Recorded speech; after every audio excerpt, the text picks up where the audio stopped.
Bem-aventurado aquele cuja transgressão é perdoada e cujo pecado é coberto. Bem-aventurado o homem a quem o Senhor não imputa maldade e em cujo espírito não há engano. Essas escrituras estão registradas no livro de Salmos, capítulo 32, versículos 1 e 2. E nós encontramos que esse salmo foi escrito logo depois daquele acontecimento entre Davi e Betseba. A gente sabe que Urias, marido de Betseba, era um soldado do exército de Davi. E ele estava na guerra, defendendo seu país, sua pátria, defendendo seu rei. E de repente, Davi viu Betseba. O profeta desta era diz que ela estava se banhando em algum determinado lugar, talvez um açude, um rio, alguma coisa assim. E ele então a viu e a desejou, não é? Bem, o que acontece é que foi um episódio muito triste, porque ele a tomou por mulher, ela ficou grávida e logo mandou avisá-lo de que estava gestante, e a complicação agora ficou terrível, porque ela não podia ter dois maridos vivos ao mesmo tempo. E como fazer? Então nós encontramos esse acontecimento muito triste até, não é? A Bíblia nos diz que Davi era um homem segundo o coração de Deus. E às vezes você pode pensar, mas como pode um homem segundo o coração de Deus fazer uma coisa assim, não é?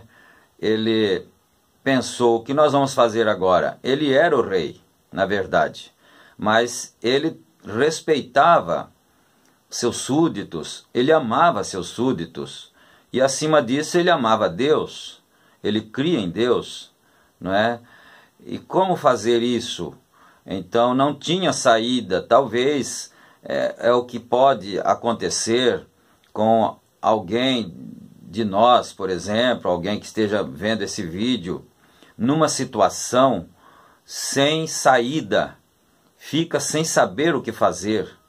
Então ele mandou que Urias fosse colocado por Joabe na frente da batalha, na linha de frente, para ser morto, para que então Betseba ficasse livre para poder ter seu filho e ficar com Davi, não é? Foi muito triste esse acontecimento. Mas logo o profeta de Deus foi enviado por Deus à sua casa. E é bom que nós nos lembremos de uma coisa: quando Deus manda um profeta, é a misericórdia de Deus que está indo naquele lugar. Então não era realmente o juízo de Deus que estava indo até Davi, mas era a misericórdia. Então o profeta contou aquela história, aquela parábola daquele homem que tinha muitas ovelhas e, vindo à sua casa um viajante, ele não matou uma de suas ovelhas para servir a refeição ao viajante, mas sim tomou uma ovelha de um pobre que só tinha uma e matou aquela ovelha para fazer o alimento para o seu hóspede, não é? Quando o profeta contou isso para ele, ele ficou muito revoltado e ele rasgou suas vestes e ele deu a sentença: esse homem tem que morrer. Observemos isso, meus irmãos, meus amigos, não é? Ele deu a sentença, ele deu a sua própria sentença, não sabendo naturalmente que aquilo se referia a ele. E então quando ele disse, esse homem tem que morrer, o profeta disse, mas tu não morrerás. Então veja isso, amados irmãos, que coisa tremenda.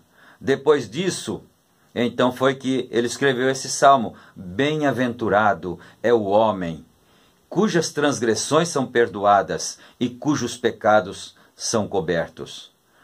porque ele havia tido essa experiência com Deus, que havendo pecado, havendo cometido um erro gravíssimo, além de tomar a mulher do homem, ainda mandou matar o homem, não é?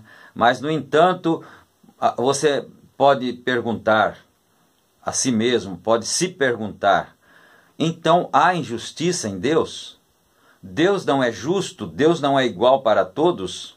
Não é? Agora, quem somos nós? Quem é o ser humano para questionar com Deus suas ações? O ser humano é simplesmente pó, é simplesmente cinza, e nós somos falíveis. Nós não somos infinitos. Então não temos o direito de questionar a Deus por que Ele fez isso, mas Ele fez. Não é? É fato porque está escrito nas Escrituras. Então, quando o profeta chegou, ele disse, o homem tem que morrer, mas você não vai morrer, rei Davi. Agora, a que se deve então isso? No finalzinho do último versículo lido, do segundo versículo, nós encontramos, em cujo espírito não há engano. Vocês observaram isso? Porque Davi era humano, como você é humano, como eu sou humano, e ele também pecou. Mas tinha um detalhe na vida de Davi, que era relevante. Ele não tinha um espírito enganoso. Seu espírito era correto, sua fé em Deus era verdadeira, seu temor a Deus era verdadeiro, não obstante ser humano, sujeito a fraquezas, sujeito a falhas, né? Mas ele cria em Deus honestamente, sinceramente. Nós encontramos, por exemplo, a respeito de Abraão, que a Bíblia diz que ele creu e aquilo lhe foi imputado por justiça. Vocês estão vendo? Quer dizer, Davi também tinha um espírito correto, não havia engano no seu espírito, e isso naturalmente pode ter sido lhe imputado por justiça. E ele não morreu. Urias morreu em seu lugar. Eu fico pensando, você que está me ouvindo já teve uma experiência semelhante a essa com Deus? De ter alcançado a misericórdia, alcançado a graça, o perdão e não ter morrido, não é? A Bíblia nos mostra que Deus não permitiu que os anjos do céu pregassem o Evangelho. Sabe por quê? Porque os anjos nunca pecaram. Os anjos não têm a experiência do perdão, a experiência da salvação de suas almas. Os anjos celestiais não têm essa experiência de terem sido perdoados, de terem alcançado misericórdia. Eles sempre foram santos. Então, o ponto maravilhoso nessa meditação é isso. Você como humano, eu como humano, termos a experiência de sermos as piores pessoas do mundo e depois sermos perdoados, sermos resgatados, sermos salvos por Jesus Cristo. Eu perguntaria nessa hora, ama você o Senhor Jesus Cristo? É você grato a Deus pelo que Ele tem feito por você? Misericórdia! Nós somos gratos a Deus, porque Ele salvou as nossas almas. É por isso que você louva, é por isso que você adora, é por isso que você ama a Deus. Mas tem uma coisa, você o ama porque Ele primeiro amou você. Que Deus nos ajude a meditarmos nessas verdades tão tremendas e maravilhosas e podermos dizer como está escrito no livro de Salmos, porque a sua benignidade dura para sempre. Amém, Jesus. Amém.